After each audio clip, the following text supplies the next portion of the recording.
Meenu ma'am, घुटनों पर बैठने की बात हो रही है। घुटनों पर जो सवाल है मेरा वो आज यही है कि घुटनों पर आया कौन? भारत, पाकिस्तान, किसको माना जाए? प्लीज जी। जी। देखिए, घुटनों पे कौन आया है, ये आप ट्रंप का एक ट्वीट है या पोस्ट है उनका, जो अपना प्राइवेट वो है ट्रुथ सोशल करके उनका प्लेटफॉर्म है एक अपना, उस पे उन्होंने एक ट्वीट किया है। और घुटनों पे कौन आया है? घुटनों पे भारत आया है। मोदी ने देश की संप्रभुता और देश की विदेश नीति को ट्रंप के हाथों में गिरवी रख दिया है। उन्होंने क्या लिखा है अपने ट्वीट में, अपने पोस्ट में? उन्होंने लिखा है कि मैं दोनों देशों के साथ ट्रेड करूंगा। और सब कान खोल के सुनने दर्शक, उन्होंने कहा है कि मैं कश्मीर के मुद्दे को दोनों के साथ बैठकर सुलझाऊंगा। जिस कश्मीर पे आज तक कोई थर्ड पार्टी मीडिएशन की बात नहीं हुई आज तक, और ना आने दिया गया, उस पे अब ट्रंप साहब थर्ड पार्टी मीडिएशन करेंगे, बैठ के वो सुलझाएंगे।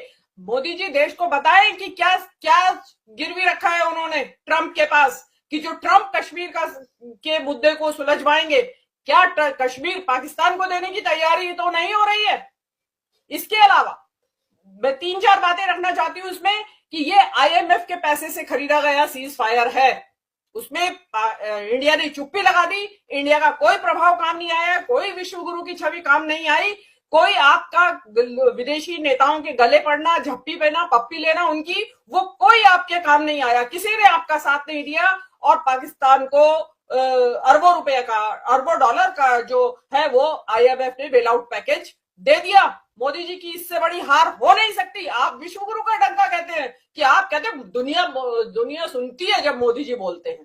किसी की हिम्मत नहीं है बोलने की। हिम्मत क्यों नहीं? किसी भी देश ने पाकिस्तान को आईएमएफ का बेल आउट पैकेज देने का विरोध नहीं किया, और जीत पाकिस्तान की हुई है। आपकी सेना की कमजोरी जाहिर हो गई है। रक्षा विशेषज्ञ हैं प्रवीण सहानी, मैं उनको लगातार फॉलो कर रही हूं। उन्होंने बार बार वो कह रहे हैं कि एक रफाल गिरा है इंडिया का।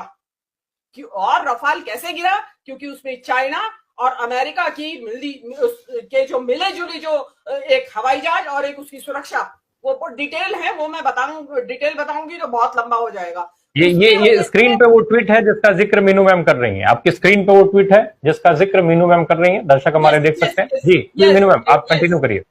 एग्जैक्टली यही ट्वीट है जिसमें वो कश्मीर में बता रहे हैं कि वो मैं मीडिएशन करूंगा।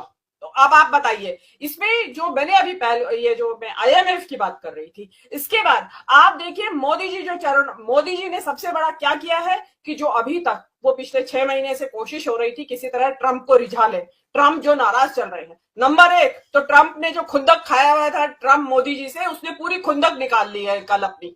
उसने पूरी मोदी जी को इतना नीचा दिखाया है कि मोदी जी उसके चरणों में बिछ गए हैं। मोदी जी चरणों में बिछे हुए थे 6 महीने से। कभी उसके शपथ ग्रहण समारोह में जाने के लिए निमंत्रण पत्र भेजने के लिए जयशंकर को कहते थे, जा तू भाई लेके आ मेरे लिए निमंत्रण पत्र। वो नहीं आया, नहीं जा पाए मोदी जी। लेकिन शपथ ग्रहण करते ही ट्रंप के, मोदी जी वहां बिन बुलाए मेहमान की तरह वहां पहुंच गए। और जहां उनका जो अनादर हुआ वो सबने टीवी के ऊपर देखा। टैरिफ वार पे चुप लगा गए मोदी जी। जो ट्रंप कह रहे हैं जी, जो करना है जी कर लो, हम तो आपके गुलाम हैं। उसके बाद हथकड़ी बेड़ियों में जड़े हुए हिंदुस्तानियों को भेजा जा रहा है हवाई जहाजों में भर के, मोदी जी उसके ऊपर भी चुप, कुछ नहीं बोले, पूरी तरह सरेंडर किए हुए थे। और अब जो मौका आया, अब ट्रंप ने पूरी जबरदस्त खुन्नक निकाली और मोदी जी को, जिसको कहते हैं ना कि बिल्कुल घुटनों के बल ला दिया। मोदी जी घुटनों के बल चलते हुए ट्रंप के द्वारे गए और ये करवाया। उसमें अब कश्मीर के बीच में मध्यस्थता अगर ट्रंप करेंगे तो आप अंदाजा लगाइए कि क्या होने जा रहा है। देश जो कांग्रेस पार्टी ने डिमांड की है कि तुरंत एक सेशन बुलाया जाए, संसद का सत्र बुलाया जाए, उसमें बताया जाए कि किन किन शर्तों पे हुई है और क्या क्या गिरवी रख दिया है आपने इसके बदले में। मतलब जिस पाकिस्तान को आप कह रहे थे कि पिद्दी सा देश है, 2 दिन में खुश हो जाएगा, मैं तो कभी नहीं मानी थी। मैं हालांकि इस दौरान मैं आई नहीं बोलने के लिए, इसीलिए नहीं आई कि आप सभी लोग अंडरमाइन कर रहे थे और अधिकतर लोग डर के मारे कर रहे थे। डरे हुए थे कि हम पता नहीं किस कानूनी उलझन में ना फंस जाए अगर हम कहेंगे तो। आपकी वायुसेना की कमजोरियां उजागर हो गई है। आपने जिस रफाल की सुरक्षा की दुनिया में बेस्ट है, वो फेल हो गया है। और बहुत जो विश्व का मीडिया है वो भरा पड़ा है राफेल की नाकामी से। अब क्योंकि ये नाकामियां और उजागर ना हो जाए, इसके लिए मोदी जी को सीज फायर करवाना ही था। तो खुद तो कैसे करते, 56 इंच का सीना जो था उसकी छवि ध्वस्त हो जाती। तो इसलिए ट्रंप को बैकडोर से बुलवाया गया कि आओ जी, हमें किसी तरीके से इस चक्कर से निकाल दो। तो ये जो जितना बड़ा आपने बनाया था, और इस दौरान सबसे बड़ी जो क्षति हुई इस देश में, आपने जाति धर्म जाति धर्म जाति धर्म करके जो आपने जाति नहीं पूछी, धर्म पूछा, और उसके बाद कश्मीरियों का साथ जो हाल हुआ, जो मुसलमानों को आपने डिमोनाइज किया, वो कीमत तो एक अलग चुकाई इस देश ने। लेकिन आप जो मोदी जी जो करना चाह रहे थे इसके जरिए वो हासिल नहीं कर पाए। उसके अलावा अंधभक्तों को, इनकी जो समर्थक है, उनको कितने सांसत में डाला। पहले इन्होंने चलते इस टेंशन के बीच में जाति जनगणना का टास्क दे दिया अपने अंधभक्तों को। वो उससे अभी निकले भी नहीं थे, मोदी जी ने ये सरेंडर कर दिया।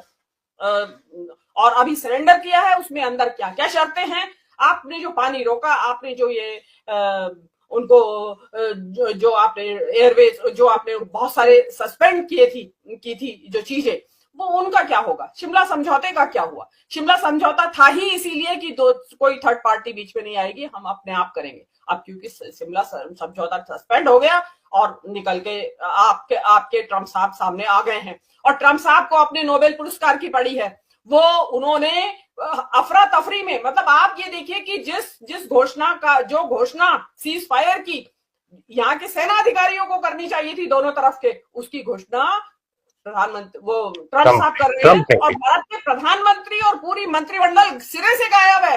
अमित मालवीय ने मोर्चा संभाला हुआ है इस वक्त, अमित मालवीय लगे हुए हैं इसमें। और भारतीय मीडिया इस सारे दौरान में जिस तरीके से एक्सपोज हुआ है, जिस तरीके की थू छिछालेदारी हुई है, मजाक उड़ रहे हैं दुनिया में, उसमें आप एक नया घटनाक्रम और जुड़ा है। ये कोई मेजर आर्या अवतरित हो रखे हैं आजकल इनके सीन पे। उस मेजर आर्या ने, जब ये ईरान का विदेश मंत्री इंडिया में था, उसको सुअर या सुअर की औलाद कुछ कहा है, उसका स्ट्रॉन्ग ऑब्जेक्शन लिया है ईरान की गवर्नमेंट ने। अब आप उसकी सफाई देते रहिएगा।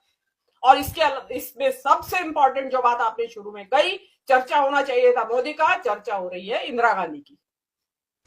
तो आपका इससे बड़ा आप हार हो नहीं सकती। अब आप अपना सोशल मीडिया लगाएं, आप अपनी मीम्स बनाएं या कुछ भी करें, उससे डैमेज कंट्रोल नहीं होने वाला है।